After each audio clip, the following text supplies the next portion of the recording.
ito ay rated SPG. Striktong patnubay at gabay ng magulang ang kailangan. Inakala ni Rigor na hawak niya na ang tagumpay at ito na ang tamang panahon upang tuluyang wakasan ang pamilya Montenegro. Subalit ang kanyang kumpiyansa ay isa palang malaking pagkakamali. Ang hindi niya alam, ang pagsugod na pinangungunahan niya ay isang direktang paglalakad patungo sa isang mapanganib na bitag na maingat na inihanda para sa kanya at sa kanyang mga kapwa pulis. Si Rigor nga ang inatasan ni Roberto na manguna sa pag-atake na ito, ngunit matagal nang nabasa nila Ramon ang ganitong klaseng galaw. Dahil dito, nagawa nilang paghandaan ng husto ang pagdating ng mga gerero at ng buong puwersa ng kapulisan. Naglagay sila ng mga harang at barikada sa paligid ng mansyon.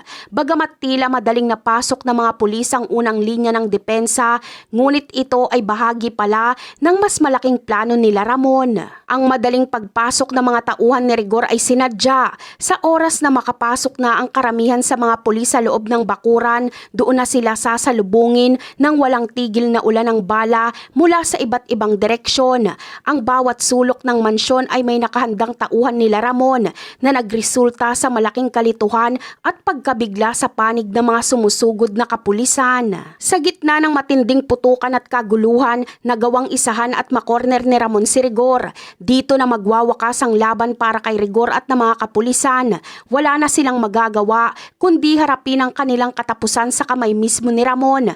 Ang pag-aakalang tagumpay ni Rigor ay nauwi sa kanyang sariling kamatayan sa loob mismo ng teritoryo ng mga Montenegro. Habang nangyayari ang madugong labanan, sinamantala naman nila Olivia at ng kanyang mga tauhan ang pagkakataon na ito. Dahil sa matinding takot na baka sila na ang isunod na paghigantihan nila Ramon at Tanggol dahil sa ginawa niya kay Marites. Ginamit nila ang pagkakataon na ito upang subukang tumakas.